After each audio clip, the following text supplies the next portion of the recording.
In this session of CCNA series, I'll configure and verify layer 2 and layer 3 ether channel. We'll also modify and verify default ether channel load balance mechanism. As I mentioned in my previous video, ether channel can be configured using two options. You can configure it manually without using any protocols or using negotiation protocols such as LACP and PAGP. Let's go ahead and configure the layer 2 ether channel manually first. For that, let me take a simple topology with two switches interconnected using two links. And to configure layer 2 ether channel manually, you need to log in into the switch and before that identify the ports that we have used. I have used FA0/1 and FA0/2 on both the switches. So to configure ether channel manually, you need to get into the interface configuration mode. And for that, let me get into the interface configuration mode and get on the interface FA0/1. So the command to enable ether channel is channel group. Whenever you face any situation where you don't remember the command, you can type it question mark. That will give you the hint of what is the next available word that you have to type. So here it's asking for the channel group number, which I will use as 1, and then it's asking for the mode. Since we are using manual, we'll be using on. So the full command is channel group 1, that is the number, and mode and what type of ether channel are you using. So here we're using manually, so we'll use it as on. Similarly, I have to configure it under another interface, that is FA0/2, and use the same command.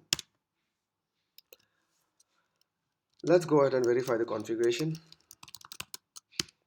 Okay, so we have enabled it under both the interfaces. Similarly, let's go ahead and configure it under another switch. So I'll use a range command that will speed up things. Channel group 1 mode on. There you go. This will enable it under both the interfaces. Okay, so you must keep in mind that you need to use the same channel group number on the same switch, that is under both the ports, but you can use different channel group number on neighboring switch. That will not make any problem. So since we have finished the configuration, let's go ahead and verify the ether channel by using the command show ether channel summary. So this will give you a brief status of the ether channel. Here you can see the output lists the port channel with PO1. Okay, it also includes code words which will give you the status of the ether channel. S, which stands for layer 2, it's a layer 2 port channel, and U, which means it's in use. So it's a layer 2 ether channel and it's in use. It also lists the ports that are available in the port channel, that is FA0/1 and FA0/2, with a P code, which means it's in the port channel. So now we finished the configuring manual ether channel. Let's go ahead and configure the ether channel using LACP. Before that, we need to clear the configuration under the ports. For that, I'll use the range command and get rid of the old configuration, that is node channel group 1. So this will remove the configuration and we can verify it by using show running config. Here you can see the configuration has been released. Similarly, let me go ahead and configure it for another switch as well, node channel group 1. Okay, this will also release the configuration and the ports as well. So to enable the LACP, you need to go under the interface configuration mode again and type this command to enable LACP. Channel group, here I'll use channel group 2, and then when you type mode and type question mark, you get a lot of options. Either you can use LACP or PACP. In LACP, you got two options. You can enable by using active keywords, which means use this protocol and begin negotiation, or you can use passive, which means use this protocol and wait for the other switch to begin negotiation. Similarly, in PACB, you have auto and desirable. So since we are focusing on only on LACP, so we'll configure the Ether channel using LACP. One thing you need to make sure is when using LACP or PACP on a switch, please do not use the manual configuration such as on parameter on one end and the dynamic such as active or passive on the neighboring end. It would prevent the Ether channel from working. So let's go ahead and configure the LACP on two switches by using the command channel group to mode active. Okay. Now we enabled it under the two interfaces. Let's go ahead and enable it on another switch. Before that, let me just verify the configuration. Here you can see I have enabled it under both the interfaces. Let's go ahead and configure it under another switch. Channel group. I can use any channel group number here, as I said earlier, and I'll use passive here. Okay, so this should bring the Ether channel app. Let me verify the configuration. Here you can see I have configured it under these two interfaces. So to verify the status of LACP, I'll use the show ether channel port channel command. Show ether channel port channel command. Okay. Uh, the output confirms we have configured port channel 3 here. From the output you can see we have used the protocol LACP. We have two ports available and the age of the port channel as well, and then the two ports that we have used and the ether channel state as well, which is passive for both the ports. Similarly, on switch 1 you can see uh, show ether channel port channel. Okay, here you can see I have configured it as port channel 2. It's up since 1 minute 24 seconds and the protocol used is LACP. Here you will see the ether channel state is active because we configured it as active.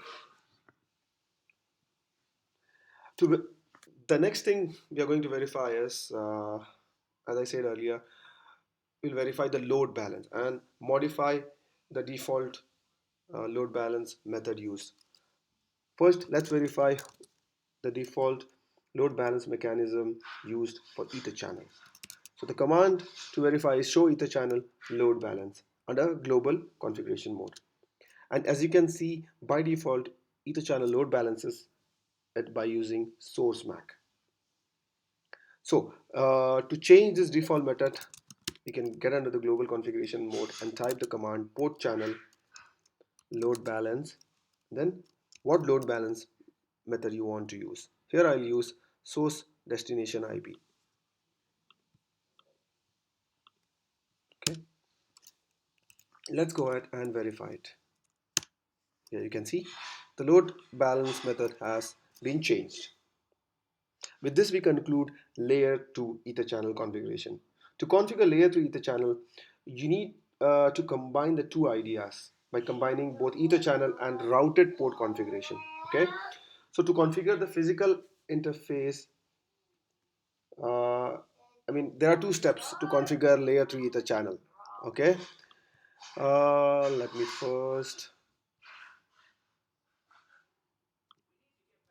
get under this interfaces and get. Okay, since we have already created, we have already assigned the ports to ether channel. Uh, the first thing we need to do is we need to configure this port as a routed port. Okay, let me go ahead and configure those ports as. I think before that we need to get rid of the old configuration to make it as a layer 3 port. Okay, let me first remove the channel group to mode command and then configure this as routed port. So the command to make it as a routed port is no switch port, so it will make it as a layer 3 port, and then similarly do it for another another port as well, make it as a no switch port. Okay, similarly I'll go under the another switch. Okay, so since we have already configured this port as layer 3 ports with no switch command, let's go ahead and create a port channel. Okay, before that let me assign it to a new port channel, channel group 4 mode active. Okay, similarly I'll assign it to another port. Okay, to configure a port channel as a layer 3, first thing you need to do is get another interface port channel mode and make it as a layer 3 port. Why is it saying no switch port? Is it already a layer 3 port?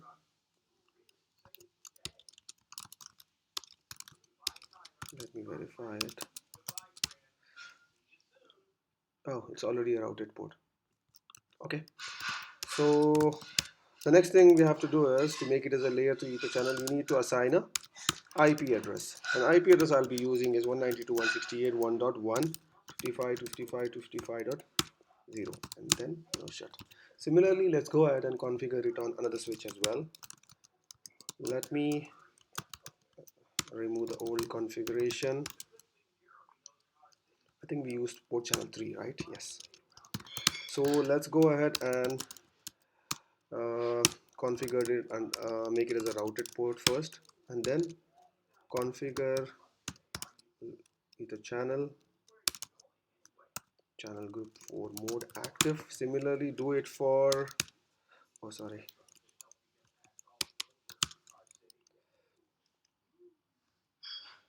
no switch port, and assign it under this, and similarly port channel 4, and then assign the IP address 192.168.1.2 subnet mask, and then verify the status. Here you can see we have port channel 4 as a routed port, and then FA0/1 and 0/2 under it. You can verify the ether channel status using show ether channel summary. Here you can see we have port channel 4 configured as a layer 2. How to identify it as a layer 3? By these codes R and U.